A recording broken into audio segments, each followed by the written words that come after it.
Los años 80 fueron divertidos. Fue la década de los letreros de neón, peinados locos, colores vivos y fabricantes de automóviles confundidos.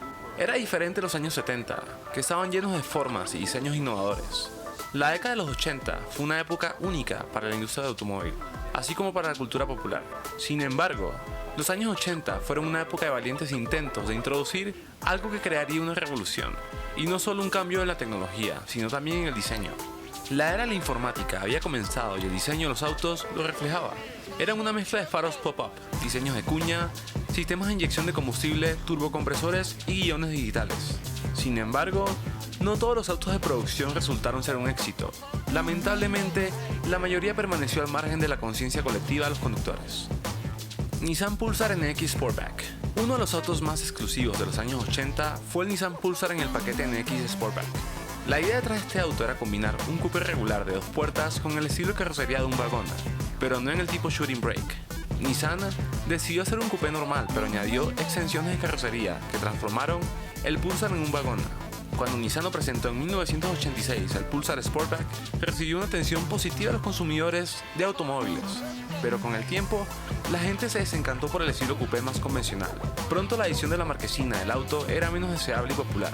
Dejaron de fabricar el modelo Sportback en 1990 y sigue siendo uno de los autos de producción más extraños que jamás hayan fabricado. Dodge Rampage. Dodge Rampage fue una marca de SUV y camionetas en el mundo Mopar.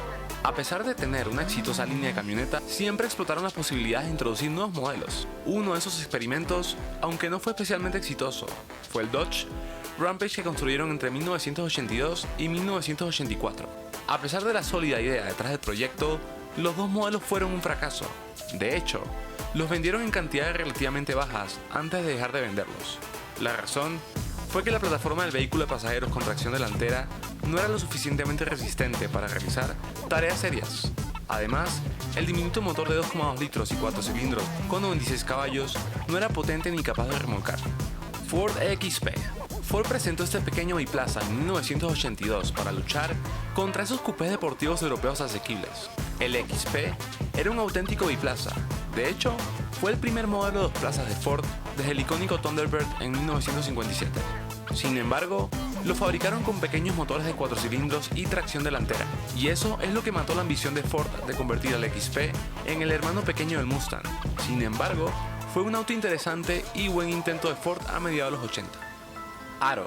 La empresa Aro era un fabricante rumano de vehículos militares y todoterreno que cerró sus puertas en 2006. Establecieron la compañía en los años 50 produciendo jeeps militares y vehículos blindados. Sin embargo, en 1980 Aro introdujo el modelo 10.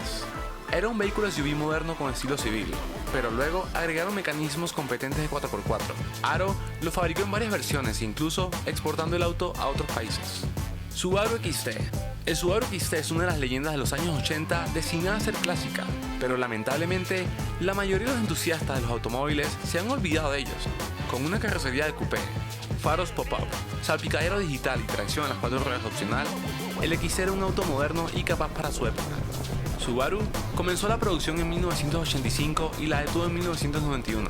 A los compradores les encantó su diseño de cuña angular y sus características, por lo que recibieron con elogios generales. Pero las mayores versiones son las que tienen el motor de 2,7 litros y 6 cilindros planos, con el sistema de tracción a las 4 ruedas Subaru. Pontiac Grand Prix 2+2. La mayoría de los compradores de automóviles nacionales se sorprendieron cuando Pontiac introdujo su interesante paquete 2+2 para su popular coupé de lujo en 1986. Era un muscle car, del que la empresa carecía desde finales de los años 60. Pero lo mejor de todo, era una versión interesante del Grand Prix, que era un auto aburrido de los años 80. Al igual que el Monte Carlo SS Aerocoupe, el Grand Prix 2+2 utilizó la misma plataforma, cristales traseros y alerones traseros que los que se utilizaron para las carreras de NASCAR. Desafortunadamente, el Pontiac no proporcionó el 2+2 con un rendimiento emocionante para el uso en la calle, ya que todos los autos tienen el 305 V8 de 165 caballos. Sin embargo, el Grand Prix 2+2 manejó mucho mejor que el Aerocoupe. Esto se debía a que tenía amortiguadores llenos de gas, muelles más rígidos y barras de balanceo, así como neumáticos de alto rendimiento, que formaron parte del paquete estándar. Pontiac produjo este modelo durante 2 años, en el que fabricó 1225 unidades. Subaru Brat. El Subaru Brat, que significa transportador recreativo todoterreno B-Drive, fue concebido a principios de los años 70. De hecho, Subaru lo diseñó para aprovechar la popularidad de los pickups compactos en América. Sin embargo, había impuestos de importación muy altos para las camionetas extranjeras, lo que mataría todas las ganancias de Subaru. Así que la compañía pensó en una forma genial de vender el pickup como un auto de pasajeros, instalando dos asientos en la parte trasera. El Brat era una forma económica de conseguir un pickup ligero all-wheel drive, pero con 4 asientos. Y esta característica es lo que lo convirtió en uno de los autos más extraños de los años 80. Buick Rata. Parece que todos se olvidaron del elegante Buick Rata, pero cuando lo introdujeron a finales de los años 80, el Rata era un auto de halo de Buick. Era un coupé de 2 plazas o un descapotable de aspecto chulo que construyeron sobre la plataforma GM, sobre una plataforma cortada. Bajo el capó había un V6 de 3,8 litros que se unieron con una suspensión independiente con frenos de disco por todas partes. Todos los Ratas eran autos con muchas opciones, a pesar de que data de finales de los años 80, contaba con ordenadores de a bordo y muchos sistemas electrónicos modernos. La producción duró 4 años y se construyeron más de 21.000 unidades. Ford Mustang McLaren M81. Ford construyó ese interesante auto con la ayuda del conocido equipo de carreras McLaren en su oficina de operaciones americana en Michigan. La idea del proyecto era tomar un motor turbo de 2,3 litros de un Mustang y transformarlo en una bestia de carreras callejeras, y lo hicieron añadiendo una suspensión ajustada a la competición, una carrocería ligera y un montón de otras modificaciones. Pero lo mejor de todo es que McLaren y Ford añadieron un motor turbo tuneado de 190 caballos, y ese fue un gran número para el día, especialmente viniendo de un 2,3 litros. Con todo eso, cambiaron totalmente el aspecto del Mustang Fox. Zastava, Florida. La larga relación entre Zastava y Fiat produjo numerosos modelos que construyeron sobre la base de Fiat. Pero a finales de 1988, Zastava presentó el Florida, un nuevo auto bastante avanzado. Aunque se basó en el Fiat Tipo, Zastava diseñó una carrocería diferente, añadió varios componentes claves y lo introdujo en Yugoslavia. Obtuvo su potencia de un motor de 1,4 litros y 4 cilindros que producía 70 caballos. Comparado con otros modelos occidentales de su clase, a finales de los años 80, era una propuesta sólida a un precio asequible. Cesaron la producción en 2008 después de haber construido casi 30.000 ejemplares. Shelby Dakota. El Dakota era una camioneta compacta de Dodge que vendieron entre 1987 y 1996. Era fiable y de aspecto robusto, y venía con una amplia gama de motores y niveles de acabado, pero Dodge quería más, así que la compañía previó una versión de rendimiento. Reclutaron al legendario Carroll Shelby para que ayudara, ya que estaba trabajando con Chrysler Corporation en ese momento. Shelby tomó un Dakota de producción regular e instaló un motor V8 de 5,2 litros, con 175 caballos. Pero aunque la potencia era relativamente pequeña, el Dakota era ligero y tenía mucho par, y eso significaba que este pick-up compacto ofrecería un rendimiento convincente. Mejor aún, Shelby vistió el Dakota con un trabajo especial de pintura, molduras, barras antivuelco y ruedas, lo que hizo que ese pequeño pick-up se destacara en la calle.